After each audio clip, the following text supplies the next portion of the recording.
America, ready for this one, has 35 million acres of lawn. 35 million acres of lawn.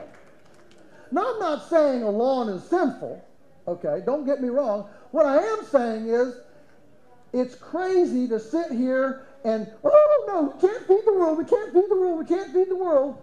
We got 35 million acres of lawn.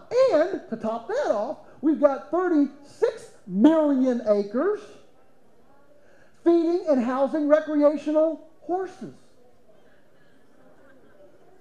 That's 71 million acres. That's enough to feed the entire country without a single farm. We haven't scratched the surface on what we could do. So yeah, I'm a proponent of edible landscaping. A big proponent of edible landscaping. In fact, an ultimately normal food system, and I described this in my new book, everybody can get it right now on, you can't get it right now, but you'll get it very soon. One of the points that I say is that a truly sustainable food system needs to be nestled and embedded so that our abundance is in our nest. All right? What we've got right now, especially up here in New England, we've got all these confinement dairies that 25 years ago got taxpayer-subsidized manure lagoons to scrape all their stuff into them, all their manure into them, and got Greenie Awards, for slurries, for installing taxpayer-subsidized slurry systems. Now, 25 years later, the same guys are getting taxpayer-subsidized Greenie Awards for putting a diaphragm bladder over to capture the methane to run all the fans and the equipment that it takes to push all the stuff in there. The true environmentalists would say, forget the whole confinement system in the first place, let the cows go out and graze grass and haul their own poop out there.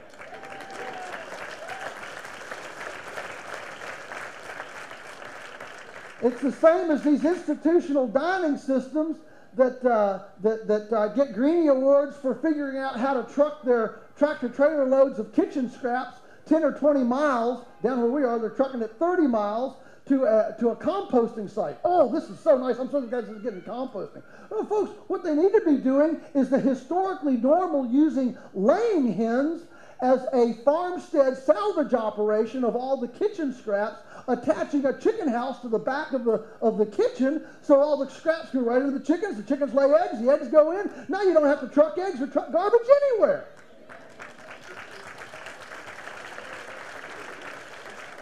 And if you live in an apartment in the city and don't have much land, get rid of your parakeet cage, put 2 chickens in there. They're far less noisy. And they'll lay you a couple eggs. And their manure isn't toxic.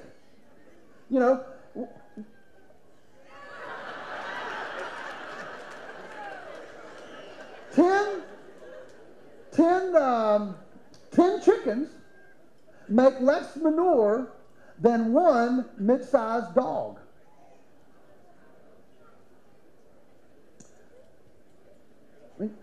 Think of all the dog food and cat food we buy. If all the money spent in America on dog food, cat food, and lottery tickets were spent on food for local farmers, my land's Monsanto would be out of business.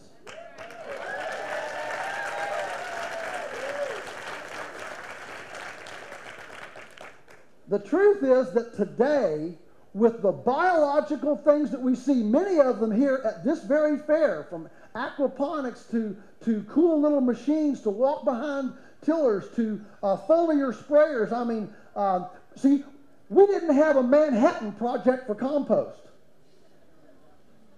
If we'd have had a Manhattan Project for compost, we would have been able to feed the world, and we would have done it in style without 3-legged salamanders, infertile frogs, and a dead zone the size of Rhode Island in the Gulf of Mexico. But we didn't have a Manhattan Project for compost. Today, we can spin circles around mechanicals. Number 4. I got 5 minutes. All right. Let's get there quick. Number 4, another axiom in our culture, annuals are superior to perennials. Annuals are superior to perennials. In fact, the 6 crops that the American taxpayer subsidizes through farm subsidies are all annuals. Cotton, rice, sugarcane, wheat, corn, soybeans. They're all annuals. Tillage is king. Man, go out and rip it up, you know.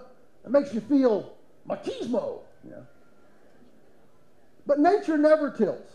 Nature builds soil with grass, herbivores, and periodic disturbance with bioaccumulation. I don't have time to go into it. Come to the talk this afternoon when I got a little more time. But what is an herbivore? An herbivore is the restart button on the biomass accumulator. She's the pruner. You can have no ecosystem without animals. And finally, number 5. Number 5, our cultural axiom is that domestic culinary arts are archaic. Domestic culinary arts are archaic. You know, I'll be very sexist here. All of our customers are women, all of them. You know, men, all men do is grunt, look in the refrigerator and say, honey, I can't see it.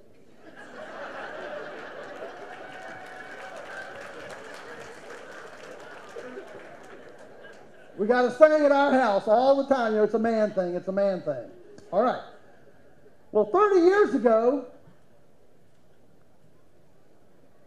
all of our customers knew how to cut up a chicken. You couldn't even go to a supermarket and get a boneless, skinless breast. Today, half of our customers don't even know that a chicken has bones. You know, I got news for you. Reconstituted, glued together, amalgamated chicken pieces formed into nuggets with the shape of Dino the dinosaur is not a muscle group on a chicken. We desperately need to understand that if there is going to be transparency and integrity and visceral connections and relationships built into our soil, farm, food, plate, web, it is going to require a home basing of our lives. We have spent a long time making our home simply a pit stop between which everything else is important in life. And until we as a culture begin embracing the beauty and the familial domestic nesting in our larder that we've prepared and preserved during the season, and that we bring our kids around to do fractions with teaspoons and measuring cups and chemistry with cook-offs and ice cream and how the properties, you know, it is both a wonderful museum, a laboratory, and a learning center. And we, you know, it's even amazing watching pieces of food come off a plate in soap. This is how you take a bath. That's why you have to use soap and get wet in a bath. You know, watch the food come off the plate. You know, these are object lessons for life that you don't get when you just throw the pizza boxes in the trash. And so, ultimately, and I'm about done, we need to re-embed our food system, to re-embed the butcher, the baker, and the candlestick maker. So what do we need? We need people who not only spend money remodeling and techno-glitzy gadgetizing their kitchens, we need people who know where the kitchens are. I'm not talking about going back to, you know, barefoot pregnant in the kitchen. I'm talking about recentering ourselves with the kitchen as the heart of the home. We need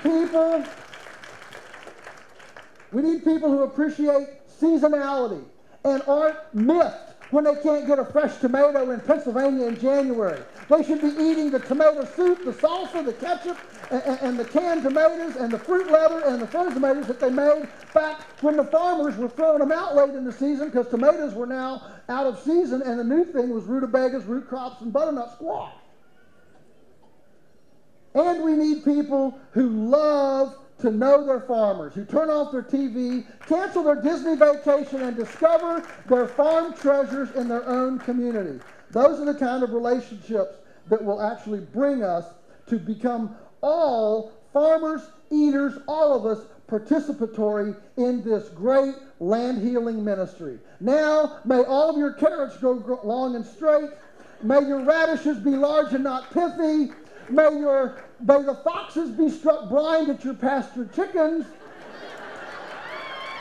May the rain fall gently on your fields. May the wind be always at your back. May your children rise up and call you blessed. And may we all leave this world better than we found it. Thank you so much for letting me visit with you. Thank you. Thank you.